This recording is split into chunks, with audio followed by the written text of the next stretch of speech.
नमस्कार दोस्तों, मैं विजयपाल एक बार फिर से स्वागत करता हूं आप सभी का आपके अपने channel simple maths for you में।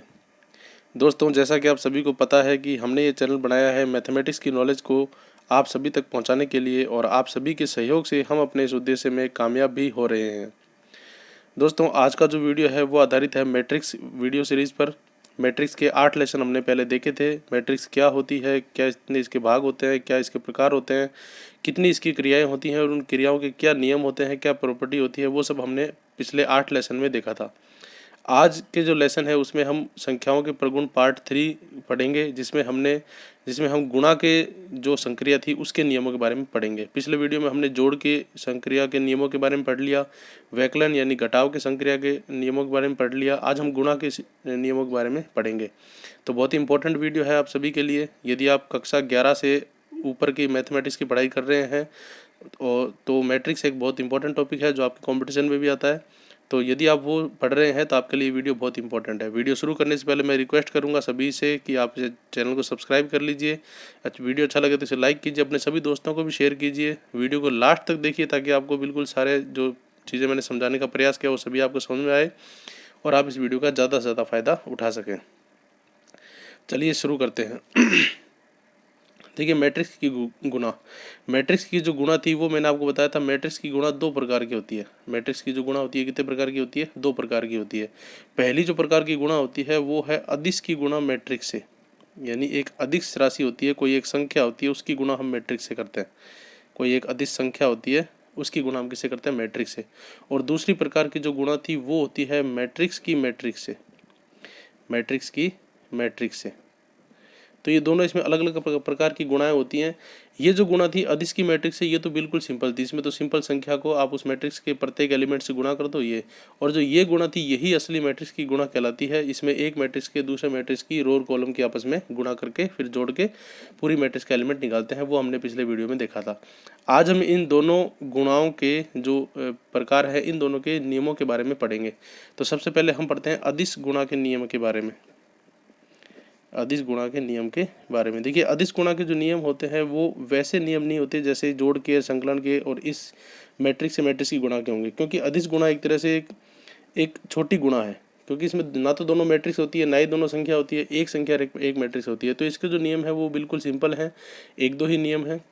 क्या है? देखिए, पहला जो इसका नियम है उसे हम ए नाम देते हैं। इसका देखिए पहला जो नियम है वो है कि सपोज आपने ए मैट्रिक्स और बी मैट्रिक्स, 2 मैट्रिक्स हैं, ठीक है।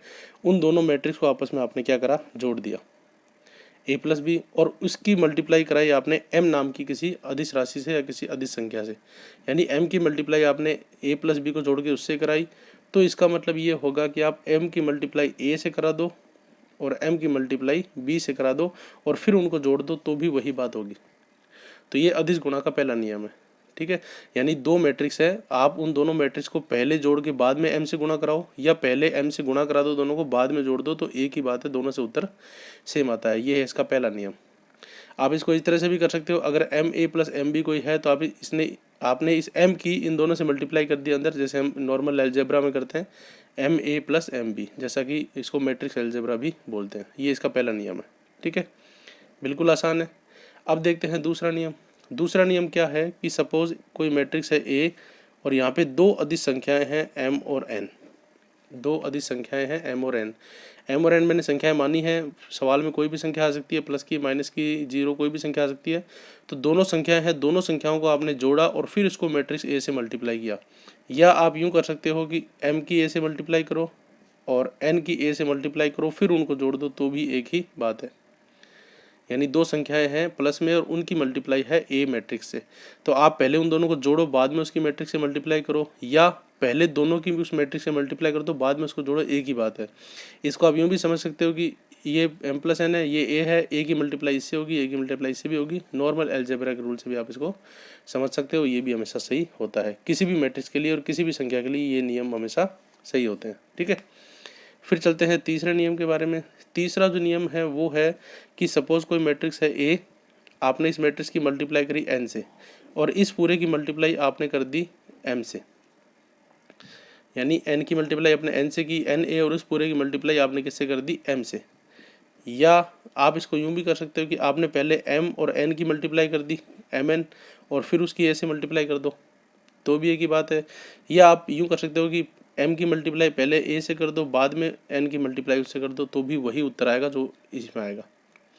यानी आपके पास दो संख्याएं हैं मल्टीप्लाई में, उसकी मल्टीप्लाई आपको a से करनी है, तो चाहे आप पहले एक संख्या की मल्टीप्लाई करो बाद में दूसरी करो, या पहले दूसरी वाले की कर दो बाद में पहले वाले की करो, या पहले उन दोनों का आपस में गुणा करके बाद में उस मैट्रिक्स से करो, तीनों ही कंडीशन में जो उत्तर होता है वो आपका क्या आता है, सेम आता है, कोई फर्क नहीं पड़ता।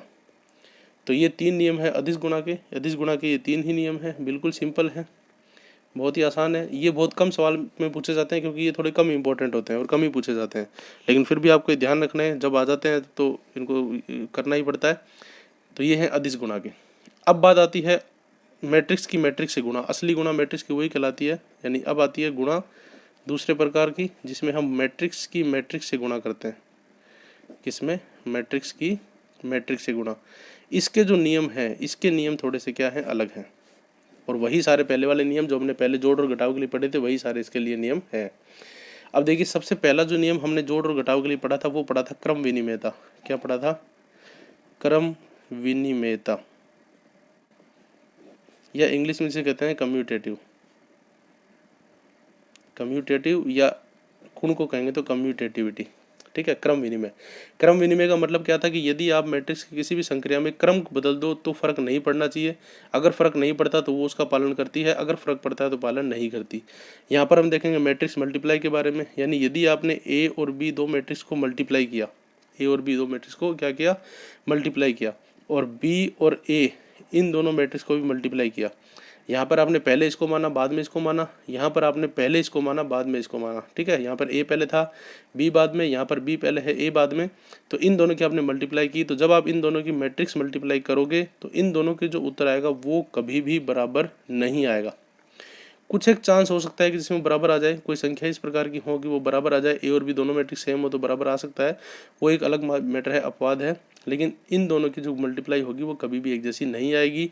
इसका मतलब ये क्रम विनिमयता का पालन नहीं करती। मैट्रिक्स मल्टीप्लाई क्रम विनिमयता का पालन नहीं करती। उन दोनों की मल्टीप्लाई आप आगे पीछे अगर कर दोगे तो उनकी मल्टीप्लाई अलग अलग आ जाएगी, गुणा अलग अलग आ जाएगी। इसीलिए कई बुक्स में मैट्रिक्स मल्टीप्लाई के लिए ये नियम दिया हुआ ही नहीं होता। दिया हुआ क्यों नहीं होता? क्योंकि अप्लाई नहीं होता, इसलिए दिया हुआ नहीं होता, ठीक है। क्योंकि क्रम विनिमयता इसका एक गुण नहीं है, इसका क्योंकि इसका पालन नहीं करती तो इसका गुण भी नहीं है। लेकिन नहीं है या है, वो दोनों ही बातों में आपको ये ध्यान में होना चाहिए, ठीक है। ये होगी क्रम विनिमयता।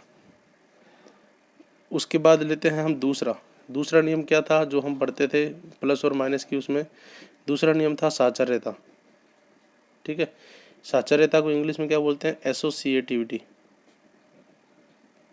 एसोसिएट यानी साचर्य मतलब साथ साथ रखने का गुण, ठीक है। अब साचर्यता में क्या था?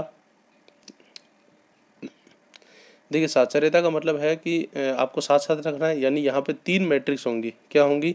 तीन मैट्रिक्स होंगी, और तीनों मैट्रिक्स को आपको आपस में क्या करना है? सॉल्व करना है, मल्टीप्लाई करनी है। तो सपोज ए बी सी तीन मैट्रिक्स है मेरे पास, ए बी और सी क्या है? तीन मैट्रिक्स है, ठीक है। तो आपने क्या करा? पहले बी और सी को मल्टीप्लाई कर दिया और फिर इसको मल्टीप्लाई कर दिया ए से, ठीक है। बी और सी को मल्टीप्लाई कर दिया, फिर उसको मल्टीप्लाई कर दिया ए से। और यहाँ पर आपने क्या किया? पहले ए और बी को मल्टीप्लाई कर दिया और फिर जो आंसर आया उसको मल्टीप्लाई कर दिया सी से। आपने पहले ए और बी को मल्टीप्लाई किया, फिर जो आंसर आया उसको मल्टीप्लाई कर दिया सी से। तो इस कंडीशन में दोनों की वैल्यू हमेशा क्या आएगी? बराबर आएगी। मैट्रिक्स मल्टीप्लिकेशन में यदि तीन मैट्रिक्स हैं और तीनों की आपने मल्टीप्लाई करनी है तो पहले चाहे इन दोनों की कर दो बाद में इससे कर दो, या पहले ए और बी की कर दो बाद में सी से कर दो, दोनों ही कंडीशन में आंसर क्या आएगा? सेम आएगा। अब यहाँ पर एक बात देखिए, आंसर सेम इसलिए आएगा, ये दोनों बराबर इसलिए होंगे क्योंकि यहाँ पर क्रम नहीं बदला। यहाँ पर भी ए बी सी है, यहाँ पर भी ए बी सी है। अगर हम इसको उल्टा कर देते, सी और बी कर देते, तो ये बराबर नहीं होता। तो साचर्यता के गुण में है तीन मैट्रिक्स का आपको मल्टीप्लाई करना है, चाहे बी और सी को पहले करो, चाहे ए और बी को पहले करो, बाद में सी को करो, तो दोनों से ही जो मान आता है वो क्या आता है? बराबर आता है, यानी ये पालन करती है। मैट्रिक्स मल्टीप्लिकेशन साचर्यता का पालन करती है, ये नियम इसमें अप्लाई होता है, ठीक है। ये हो गया साचर्यता, ठीक है। साचर्यता के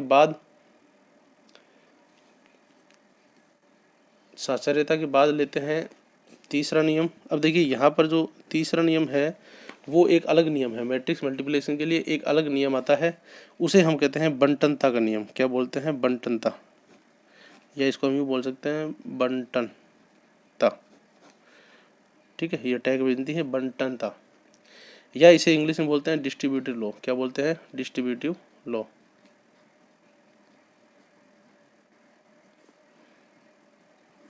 अब देखिए डिस्ट्रीब्यूटिव लॉ का मतलब क्या होता है? डिस्ट्रीब्यूट करना, यानी दोनों में वो आपस में क्या करना? डिस्ट्रीब्यूट करना। कैसे होता है बंटन नियम? देखिए बंटन नियम जो होता है वो प्लस और मल्टीप्लाई दोनों का मिक्सअप होता है, यानी गुणा हमने पढ़ी, प्लस हमने पढ़ी, उन दोनों संक्रियाओं का जो मिक्सअप होता है वो बंटन नियम होता है। और ये पूरा पूरा एलजेब्रा पे आधारित होता है। जो मैट्रिक्स एलजेब्रा है, जिसके नियम नॉर्मल एलजेब्रा की तरह ही होते हैं, उस पर ये आधारित होता है। कैसे आधारित होता है ये देखिए। Suppose A B C 3 matrix हैं। मैंने पहले क्या करा? बी और सी को जोड़ दिया। मैंने पहले क्या करा? बी और सी को जोड़ दिया और ए से उसकी मल्टीप्लाई कर दी। क्या कर दी? ए से उसकी मल्टीप्लाई। बी और सी को जोड़ दिया, ए से उसकी मल्टीप्लाई कर दी। तो या इसको मैं यूं भी लिख सकता हूं कि ए बी प्लस ए सी, मतलब पहले बी और सी को जोड़ दिया, बाद में ए से मल्टीप्लाई कर दी, या पहले ए की बी से मल्टीप्लाई करूं, ए की सी से मल्टीप्लाई करूं, बाद में जोड़ूं, तो दोनों ही कंडीशन में आंसर क्या आएगा? सेम आएगा। या इसको इस तरह से भी लिख सकते हैं कि बी प्लस सी है, ए से मल्टीप्लाई करनी है, तो जब इस ब्रैकेट को खोलेंगे तो एलजेब्रा के रूल से ए इंटू बी ए बी और ए इंटू सी ए सी, बीच में प्लस ये आ जाएगा। तो ये आपके पास आ गया पहला नियम बंटनता का। ठीक है, इसी प्रकार हम इसको यूं भी लिख सकते हैं कि अगर आपने ए और बी को जोड़ा और फिर सी से मल्टीप्लाई किया, यहाँ पर देखिए कोई निशान नहीं है बीच में। जहाँ पर कोई निशान नहीं होता किसी दो संख्याओं या मैट्रिक्स के बीच में, तो वहाँ पर हमेशा मल्टीप्लाई का ही निशान होता है। जैसे ए और बी के बीच में यहाँ पे कोई निशान नहीं है, मतलब ये मल्टीप्लाई में ही है। आप लगा सकते हो, नहीं भी लगा सकते, दोनों में एक ही बात है। अब यहाँ पर देखिए ए और बी को जोड़ा, फिर सी से मल्टीप्लाई किया, तो इस सी को आप अंदर मल्टीप्लाई कर दो, तो ए सी प्लस बी सी। यहाँ पर एक बात ध्यान रखना, ए की सी से मल्टीप्लाई करनी है, ए सी आएगा। आप इसको सी ए नहीं लिख सकते। अगर आपने इसको सी ए लिख दिया, मतलब सी मैट्रिक्स पहले ले ली, तो ये गलत हो जाएगा। तो यहाँ पर भी पहले ए और बी को जोड़ो, फिर सी से मल्टीप्लाई करो, या पहले ए और सी की मल्टीप्लाई कर लो, बी और सी की मल्टीप्लाई कर लो, बाद में जोड़ो, तो दोनों ही कंडीशन में एक ही बात है। या इसको यूँ भी समझ सकते हो कि ए प्लस बी सी था, तो सी की गुणा ए से होगी, ए की गुणा सी से होगी पहले ए सी, फिर बी की गुणा सी से होगी बी सी, यानी ये भी एलजेब्रा के नियम पे आधारित है। तो इस प्रकार से ये दोनों जो नियम है ये क्या कहलाते हैं? बंटनता के नियम कहलाते हैं। बंटनता का नियम का मतलब क्या होता है? ये दो चीज़ें हैं, बाहर से एक चीज़ आई जो दोनों में बंट गई, इसका मतलब बंटनता, या इसका डिस्ट्रीब्यूशन इन दोनों में हो गया, तो ये हो गया बंटनता। ठीक है, अब यहाँ पर एक बार ध्यान से देखिए, यहाँ पर जो था वो क्या था? लेफ्ट से बटा था, मतलब मल्टीप्लाई लेफ्ट में आया था, वो दोनों में बट गया, तो इसको हम बोलते हैं वाम बंटन नियम, या लेफ्ट बंटन नियम, या बायां बंटन नियम। वाम लेफ्ट बाया एक ही बात है, तीन अलग अलग नाम है। और इस तरह से यहाँ पर जो बंटन हुआ वो राइट से हुआ, तो इसलिए इसको बोलेंगे दायां बंटन, राइट डिस्ट्रीब्यूशन लॉ, या दक्षिण डिस्ट्रीब्यूशन लॉ, ये भी बोल सकते हो आप इसको। ठीक है, यानी जब लेफ्ट से बटेगा तो बायां, और जब राइट से बटेगा तो दायां। ये हो गया आपका डिस्ट्रीब्यूशन लॉ, यानी बंटन का नियम। ये नियम प्लस और गुणा दोनों पे आधारित है। ठीक है, उसके बाद हम चलते हैं तत्समक पे। जो अगला नियम हमारा है चौथा, तत्समक, जो उसमें भी था,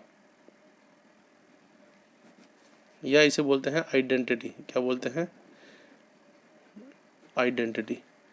अब देखिए यहाँ पर जो आइडेंटिटी है वो गुणा के लिए है, इसीलिए इसे गुणन आइडेंटिटी बोलते हैं। क्या बोलते हैं? गुणन आइडेंटिटी। योज्य आइडेंटिटी या योज्य तत्समक जब हमने पढ़ा था, तो उसका मतलब क्या था? आइडेंटिटी का मतलब क्या था? जैसे का तैसा या वैसे का वैसा। जो मैट्रिक्स है वो वैसे की वैसी रहनी चाहिए। तो सपोज यहाँ पे मैट्रिक्स ए है, सपोज यहाँ पे क्या है? Matrix A.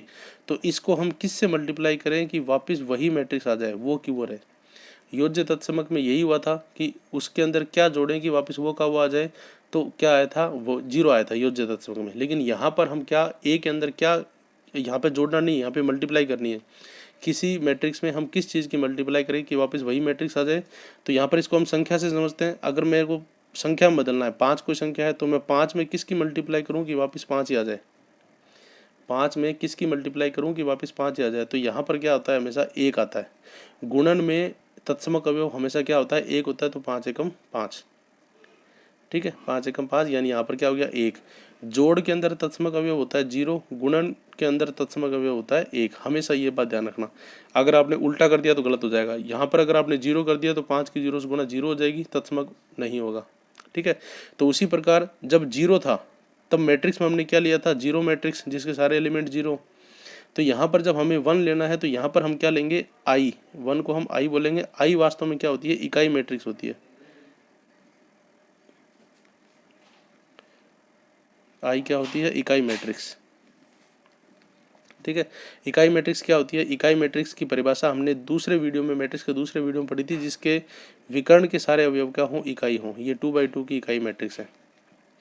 ठीक है, यानी कि जब आप किसी भी मैट्रिक्स की इकाई मैट्रिक्स उसी क्रम की इकाई मैट्रिक्स से मल्टीप्लाई करते हो तो वापस आपके पास क्या आता है, वही मैट्रिक्स आती है। तो यहाँ पर 1 था, यहाँ पर इकाई मैट्रिक्स, योज्य में यहाँ पर 0 था तो 0 मैट्रिक्स। तो ये हो गया इसकी इकाई मैट्रिक्स। ठीक है, तो तत्समक अवयव क्या होता है, इकाई मैट्रिक्स। गुणन तत्समक हमेशा क्या होगा, इकाई मैट्रिक्स आई। और इकाई मैट्रिक्स को यूनिट मैट्रिक्स बोलते हैं, आई से इसको डिनोट करते हैं। ठीक है, तो ये बात आपको ध्यान रखनी है कि गुणन तत्समक क्या होता है, इकाई मैट्रिक्स। उसके बाद आता है प्रतिलोम। उसके बाद क्या आता है हमारा, अगली विशेषता तो आती है, वो क्या होती है, प्रतिलोम। इंग्लिश में इसे बोलते हैं इनवर्स। जोड़ के लिए भी थी, योज्य के लिए भी थी और गुणन के लिए भी होगी, तो इसे हम बोलेंगे प्रतिलोम। और गुणन के लिए है तो गुणन प्रतिलोम। ठीक है, अब गुणन प्रतिलोम का मतलब क्या हो गया, ऐसी संख्या से गुणा करना कि क्या आ जाए, तत्समक अवयव आ जाए, जो तत्समक अवयव है वो आ जाए। यानी किसी मैट्रिक्स को या किसी संख्या को ऐसी संख्या से गुणा करना कि उसका तत्समक अवयव आ जाए। तो यहाँ पर देखिए, कोई मैट्रिक्स है ए, मैं इसको कौन सी मैट्रिक्स से गुणा करूँ कि मेरे पास इसका तत्समक अवयव आ जाए। और तत्समक क्या था, गुणन तत्समक आई था। यहाँ हमने पढ़ा था गुणन तत्समक आई है, तो मैं ए को किससे मल्टीप्लाई करूँ कि मेरे पास क्या आ जाए, गुणन तत्समक यानी कि आई आ जाए, यानी कि प्रतिलोम, इनवर्स मैट्रिक्स। ठीक है, इसको अगर मैं संख्या में देखूं तो संख्या में सपोज मैंने 5 लिया, 5 को मैं किससे मल्टीप्लाई करूं कि 1 आ जाए, 5 को मैं किससे मल्टीप्लाई करूं कि 1 आ जाए। तो सीधी सी बात है, 5 को मल्टीप्लाई मैं किससे करूंगा, 1/5 से। तो जब 1/5 से मल्टीप्लाई करूंगा तो 5 से 5 कटेगा और मेरे पास क्या आ जाएगा, 1। तो यहाँ पर भी a की मल्टीप्लाई किससे होगी, 1/a से। और 1/a जो है इसे हम लिख सकते हैं a⁻⁻1, और इसे बोलते हैं a का प्रतिलोम। इसे क्या बोलते हैं, a का प्रतिलोम या ए इनवर्स। आगे आने वाले वीडियोस में हम ए मैट्रिक्स से ए इनवर्स का मान ज्ञात करने के लिए कैसे ज्ञात करते हैं वो हम आगे आने वाले वीडियोस में देखेंगे, ये भी बहुत इंपॉर्टेंट है। ठीक है, तो गुणन प्रतिलोम क्या हो गया, ए इनवर्स। गुणन प्रतिलोम यानी गुणा का प्रतिलोम, कोई मैट्रिक्स ए है तो उसका गुणन प्रतिलोम क्या हो जाएगा, ए इनवर्स। ए इनवर्स का मतलब है ए का उल्टा 1/a, क्योंकि जब ए और उसके गुणन प्रतिलोम को मल्टीप्लाई करोगे तब आपके पास क्या आएगी, यूनिट मैट्रिक्स यानी इकाई मैट्रिक्स, जो उसका तत्समक अवयव होती है। ठीक है, बहुत आसान है ये, कंफ्यूज मत होना। सब गुणा हो चाहे प्लस हो, सब में यही नियम होता है। प्लस का मैं आपको बता देता हूँ। देखिए, प्लस के लिए हमने क्या किया था, प्लस के लिए हमने ऐसी संख्या से प्लस किया था योज्य प्रतिलोम कि वापस हमारे पास क्या आ जाए, उसका तत्समक अवयव आ जाए। तो यहाँ पर हमने क्या लिया था, -5 लिया था, क्योंकि वहाँ पे प्लस था तो प्लस का उल्टा माइनस, यहाँ पे गुणा है तो गुणा का उल्टा भाग यानी 1/a। तो इसलिए यहाँ पर क्या हो गया, इसका प्रतिलोम अवयव ए इनवर्स। और ए इनवर्स कैसे ज्ञात करते हैं वो हम आने वाले वीडियोज़ में देखेंगे। तो ये हो गया प्रतिलोम। ठीक है, और उसके बाद एक आता है निरसन नियम। उसके बाद एक क्या आता है, निरसन नियम। तो निरसन नियम यहाँ पर भी लागू होता है, बिल्कुल जैसे उसमें लागू होता है इसमें भी लागू होता है। कैसे, सपोज a × b बराबर a × c।